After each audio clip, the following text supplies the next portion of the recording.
Be the change you wish to see. Be the change you wish to see in the world. Be the change. Be Be the change.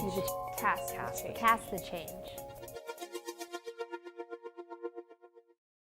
Yeah, that's real.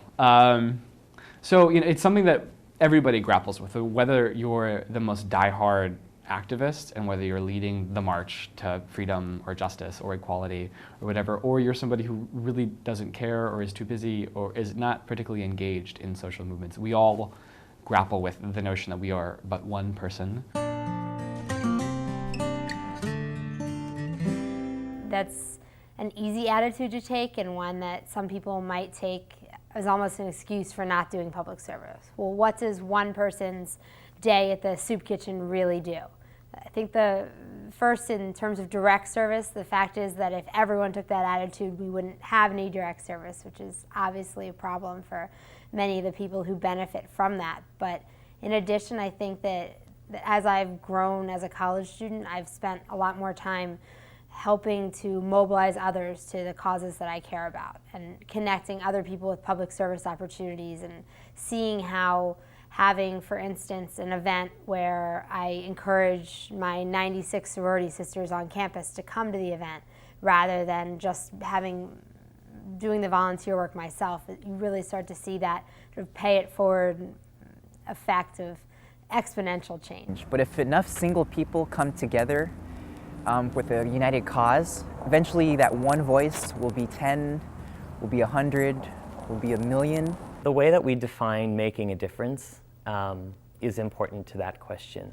Obviously, no one person can make all the difference in the world. I mean, if they could, then the president, wouldn't have a cabinet, and CEOs wouldn't have, managing directors and whatnot. But for me, I'll use the example of working in a soup kitchen.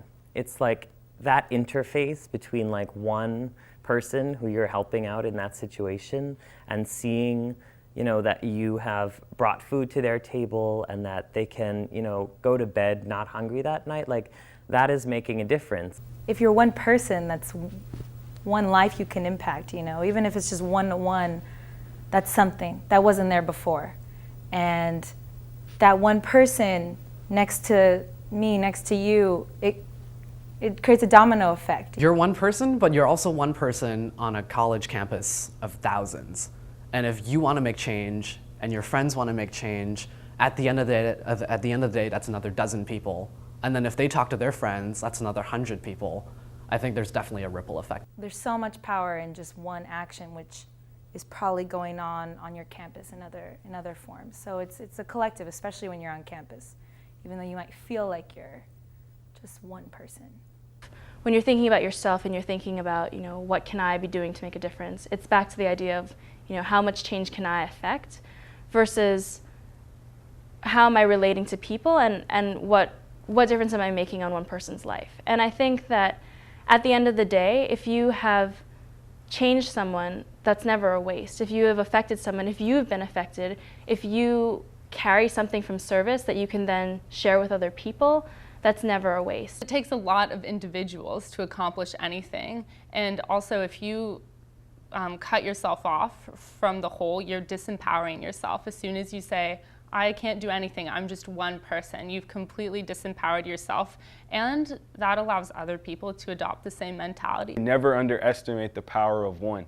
And that one voice speaking up will often give other voices the courage to join in. I have found that the most meaningful experiences for me have not operated on this kind of big level. I didn't solve the healthcare crisis. I have not reformed healthcare in this country, but I have told somebody about a healthcare resource that they didn't know existed, or I have told somebody you should probably go get tested, or these kind of small interactions that have made a difference in an individual's life. And the reality is social change is an aggregate of these smaller interactions that we have. And the real power to change occurs on this kind of one-to-one ground level, which is encouraging and at the same time can be paralyzing to know that it's a whole series of these small things. But the reality is that they're the most personal, they're the most emotional, they're the most true kinds of ways of affecting social change that I know, and it's those small moments where you get a glimpse at the kind of world that you're fighting for in social change that sustain your involvement in it. What's the saying? A journey of 1,000,000 miles starts with one step. I would say a movement that changes the world, it could start with one person.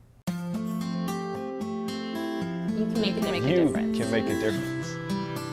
Every voice counts.